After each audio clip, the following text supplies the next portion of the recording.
എപ്പിസോഡിന്റെ തുടക്കത്തില് മൊറീനോ ആവട്ടെ സാൻഡ് വില്ലേജിലുള്ളവര് നമ്മുടെ കണ്ണാടി പയ്യന്റെ കണ്ണാടി തല്ലി പൊട്ടിച്ചത് കണ്ടിട്ട് ഇമാതിരി കന്നന്തിരിവ് കാണിച്ചാല് ചെവിക്ക് പിടിച്ച് ഞാൻ പുറത്തേക്ക് വലിച്ചെറിയും. മര്യാദയ്ക്ക് എക്സാം എഴുതാൻ വന്ന എക്സാം എഴുതിയിട്ട് പോകാനായിട്ട് പുള്ളിക്കാരനൊരു താക്കീത് കൊടുക്കും. സോറി സാർ, അറിയാതെ പറ്റിപ്പോയതാണെന്ന് ഇപ്പൊ സാൻഡ് വില്ലേജിലെ വില്ലന്മാര് ആളുടെ അടുത്ത് പറയും.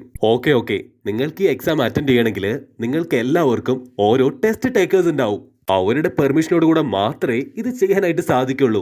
മാത്രമല്ല, മത്സരം ആരംഭിച്ചു കഴിഞ്ഞാല് ഫൈറ്റിന്റെ ഇടയിൽ ഒരാളുടെ ജീവൻ പോകും എന്ന അവസ്ഥ എത്തുകയാണെങ്കിൽ തീർച്ചയായിട്ടും ഫൈറ്റ് സ്റ്റോപ്പ് ചെയ്തിരിക്കണം. പറയുന്നത് കേൾക്കാതെ ആരെങ്കിലും എന്തെങ്കിലും കന്നന്തിരി ഒപ്പിച്ചിട്ടുണ്ടെങ്കിൽ തീർച്ചയായിട്ടും അവന്റെ കുണ്ടടിച്ചു പരത്തി പുറത്തേക്ക് തള്ളുന്ന് നമ്മുടെ വലിയ അണ്ണൻ വളരെ സ്ട്രോങ് ആയിട്ട് പറയും.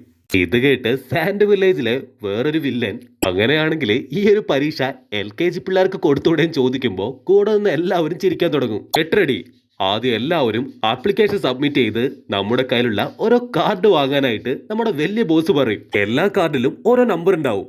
ആ നമ്പറിലെ സീറ്റിൽ പോയിരിക്കുക.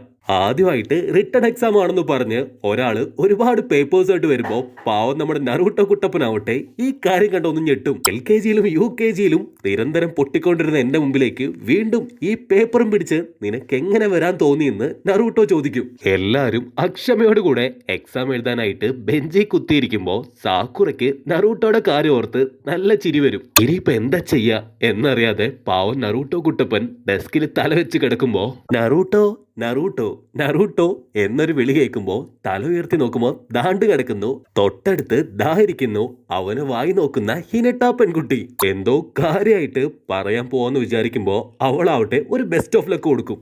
വലിയ മാസ്റ്റർ ചോക്ക് എടുത്ത് ഇപ്പൊ എക്സാമിന്റെ നിബന്ധനകൾ പറയാൻ ആരംഭിക്കും. 10 ചോദ്യം, അതിന് 10 പോയിന്റ്. ഏതെങ്കിലും ഒരു ചോദ്യത്തിന് തെറ്റായ ആൻസർ എഴുതുകയാണെങ്കിൽ മൈനസും കിട്ടും. അപ്പൊ 10 തെറ്റിച്ചിട്ടുണ്ടെങ്കിൽ -10 കിട്ടുമല്ലേ എന്ന് നറൂട്ടോ ചിന്തിക്കുമ്പോ വലിയൊരു നിബന്ധന ഇപ്പൊ വെല്ലി സാറ് പറയും. ഈ ഒരു ടെസ്റ്റില് ഗ്രൂപ്പിലുള്ള 3 പേരുടെ മാർക്കും ഒരുപോലെ ഇവാലുവേറ്റ് ചെയ്യും. വാട്ട്, എല്ലാം കൂടെ ഒരുമിച്ചിട്ട് കൂട്ടുവന്നോ? വാട്ട് യു മീൻ എന്ന് പറഞ്ഞ് സാക്കുറ കലിപ്പടിച്ച് എഴുന്നേറ്റ് നിൽക്കുമ്പോ ഇങ്ങോട്ടൊന്നും ചോദിക്കണ്ട, അങ്ങോട്ട് കേട്ടാ മതി, എല്ലാം നിങ്ങളുടെ നല്ലതിനാണെന്ന് മാസ്റ്റർ തിരികെ പറയും. എക്സാമിനടിയിൽ കോപ്പിയടി, തുണ്ടുവെക്കല് അങ്ങനത്തെ കുൽസിത പ്രവർത്തനങ്ങൾ ചെയ്യുകയാണെങ്കിൽ എല്ലാവരുടെ അടുത്തായിട്ട് ഓരോ ഇൻവിജിലേറ്റേഴ്സ് ഉണ്ടാവും. അവർ നിങ്ങളെ ജനലിൽ കൂടെ പിടിച്ച് പുറത്തേക്ക് എറിയുന്ന കൂടെ ഒരു താക്കീത് കൊടുക്കും. ആദ്യത്തെ ഒരു വട്ടം നിങ്ങൾ കോപ്പി അടിക്കുകയാണെങ്കിൽ 2 മാർക്ക് വെച്ച് കുറയ്ക്കും. വീണ്ടും കോപ്പി അടിച്ചാൽ പിന്നെ 2 മാർക്ക്. എന്നിട്ട് നിങ്ങൾ കോപ്പി അടി നിർത്തിയില്ലെങ്കിൽ അടുത്തായിട്ട് തൂക്കി പുറത്തെറിയും. ഞങ്ങൾ നിങ്ങളെ ക്ലോസ് ആയിട്ട് വാച്ച് ചെയ്യാണെന്ന് പറഞ്ഞ് എല്ലാ ഇൻവിജിലേറ്റേഴ്സും ലാപ്ടോപ്പിൽ ക്യാമറയിൽ ഹിമ വെട്ടാതെ ഓരോരുത്തരായിട്ട് നോക്കിയിരിക്കും. ഓക്കെ, റിലാക്സ്, ഞാനും സാസുകയും നല്ലപോലെ പഠിക്കുമല്ലോ, തീർച്ചയായിട്ടും ഞങ്ങളുടെ മാർക്ക് വെച്ച് നറൂട്ടോയും കൂടെ കോമ്പൻസേറ്റ് ചെയ്യാന്ന് അവള് മനസ്സിൽ ആശ്വസിക്കുമ്പോഴാണ് മറ്റൊരു വലിയ കാര്യം പറയാ. ഗ്രൂപ്പിലുള്ള ഏതെങ്കിലും ഒരുത്തൻ മൊട്ട വാങ്ങിയാൽ മതി, ആ ഒരു ഗ്രൂപ്പ് ഔട്ട് ആയിരിക്കും എന്ന് കൂടെ പുള്ളിക്കാരൻ കൂട്ടിച്ചേർക്കും. സബാഷ്, അപ്പൊ കാര്യത്തിന് തീരുമാനമായി. എക്സാം പൊട്ടിയാല് സാസുകയും സാക്കുറയും തന്നെ തല്ലിക്കൊല്ലുമെന്ന് നറൂട്ടോയ്ക്ക് മനസ്സിലാവും. അവസാനത്തെ ചോദ്യത്തിന് മാത്രം 45 മിനിറ്റ് സമയമുണ്ട്. പക്ഷെ ആദ്യത്തെ 9 ചോദ്യം അത് വെറും 1 മണിക്കൂറിനുള്ളിൽ തീർക്കണം. Okay, all you can start your exam എന്ന് പറയുമ്പോൾ പാവം സാസുകയും സാക്കുറയും എക്സാമിൽ ശ്രദ്ധിക്കാതെ നറൂട്ടോ എന്താണാവോ കാണിച്ചു കൂട്ടാൻ പോകുന്നതെന്ന് ചിന്തിച്ചുകൊണ്ടിരിക്കും. കൂലങ്കക്ഷമായിട്ട് കുറെ നേരം ആലോചിച്ചിട്ട് നറൂട്ടോ ഒന്ന് ചിരിക്കും. അല്ല, ഞാൻ ഇതിലും വലിയ എന്തൊക്കെ കാര്യങ്ങൾ നേരിട്ടിട്ടുണ്ട്, പിന്നെയാണോ ഈ സില്ലി എക്സാം? എന്റെ തല ബുദ്ധി നിറഞ്ഞ് പൊട്ടിപ്പോയാലും പാടില്ല, ഞാൻ ഈ എക്സാം എഴുതുന്നും പറഞ്ഞ് നറൂട്ടോ വമ്പൻ എഴുത്താരംഭിക്കും. ഫസ്റ്റ് ക്വസ്റ്റ്യൻ വായിക്കുമ്പോൾ അതെന്തോ ഒരു കോഡ് ഉപയോഗിച്ച് സോൾവ് ചെയ്യേണ്ടതാണെന്ന് മനസ്സിലാക്കുന്ന നറൂട്ടോ ആവട്ടെ, ഓ ഇറ്റ്സ് വെരി സിമ്പിൾ, നമുക്ക് അടുത്തത് നോക്കാന്ന് പറഞ്ഞ് അടുത്ത ക്വസ്റ്റ്യൻ വായിക്കാൻ ആരംഭിക്കും. ശരിങ്കിനായി 7 മീറ്റർ, അങ്ങനെ കുറെ ഹിന്റുകൾ. ഇതേ സമയത്ത് സാസുകയും സെയിം ക്വസ്റ്റ്യൻ തന്നെയാണ് വായിച്ചുകൊണ്ടിരിക്കുന്നത്.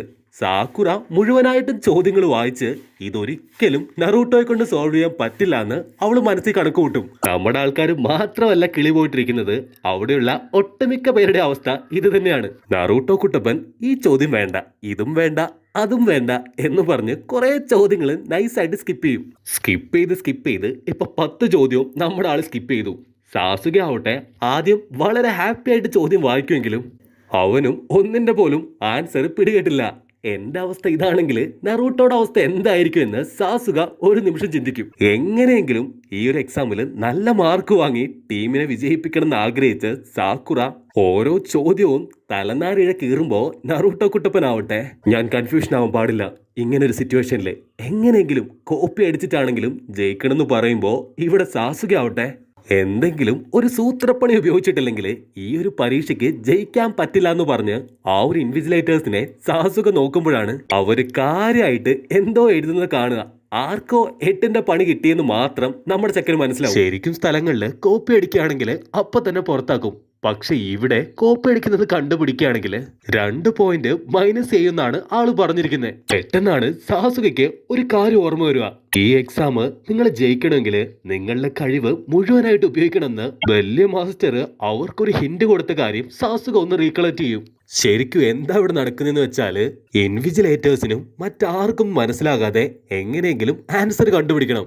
നമ്മുടെ ചെക്കന് കാര്യങ്ങൾ മനസ്സിലായ പോലെ തന്നെ സാൻഡ് വില്ലേജിലുള്ളവർക്കും ഗാരയ്ക്കും ഈ കാര്യം മനസ്സിലാവും. ഇപ്പൊ അവരെന്താ ചെയ്യേണ്ടതെന്ന് വെച്ചാല് റൈറ്റ് ആയിട്ട് ആൻസേഴ്സ് എഴുതിയവരുടെ റൈറ്റ് ആൻസേഴ്സ് മാത്രം കളക്ട് ചെയ്ത് എങ്ങനെയെങ്കിലും അവനവന്റെ പേപ്പറിൽ എഴുതി പിടിപ്പിക്കണം. അതും ഇൻവിജിലേറ്റേഴ്സ് അറിയാതെ വേണം. ഈ കാര്യം എങ്ങനെയെങ്കിലും നറൂട്ടോ ഒന്ന് മനസ്സിലാക്കിയാൽ മതിയായിരുന്നു എന്ന് പറഞ്ഞ് നമ്മുടെ സാസുക അവനെ നോക്കി ഓരോ ആക്ഷനൊക്കെ കാണിക്കുമെങ്കിലും നറൂട്ടോ കുട്ടപ്പൻ പേടിച്ച് വിറച്ച് വിയർത്തൊലിക്കുകയാണ്.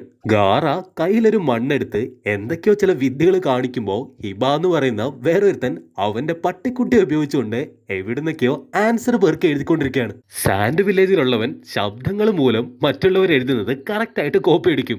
ഇനോ ആവട്ടെ ഈച്ചയുടെ സഹായത്തിലും കോപ്പി അടിക്കും. അങ്ങനെ എല്ലാവരും അങ്ങോട്ടേക്കും ഇങ്ങോട്ടേക്കും നല്ല അട്ടാറ് കോപ്പി അടി നടത്തിക്കൊണ്ടിരിക്കുകയാണ്. നറൂട്ടോ ആവട്ടെ എങ്ങനെയെങ്കിലും ഏതെങ്കിലും തന്ത്രം ഉപയോഗിച്ചുകൊണ്ട് ഒന്നിന്റെങ്കിലും ആൻസർ എഴുതണം. പക്ഷെ പിടിക്കപ്പെട്ടാല് സാസുകയുടെയും സാക്കുറയുടെ കൂടെ കാര്യം അവതാളത്തിലും ആവും. എന്തെങ്കിലും ചെയ്തില്ലെങ്കിൽ ശരിയാവില്ല എന്ന് പറഞ്ഞിരിക്കുമ്പോ ഹിനട്ട ആവട്ടെ ഡോൺ വറി ഞാൻ നിന്നെ സഹായിക്കാം.